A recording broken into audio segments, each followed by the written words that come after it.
In this quick guide, I show you how to delete a transaction in Zoho Books so you can keep your financial records clean and accurate. Start by going to the banking module from the left sidebar of your Zoho Books dashboard. Then select the specific bank account where the transaction is recorded. This helps narrow down your search. Next, switch to the manually added tab to focus only on transactions you entered yourself. Locate the entry you want to delete using the search or filter options can save time.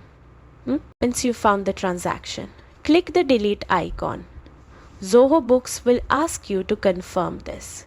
This is your safeguard against accidental deletions. Click confirm to permanently remove the entry. That's it. Your entry is now deleted, keeping your books organized and accurate. For more Zoho Books tips, check out our other tutorials.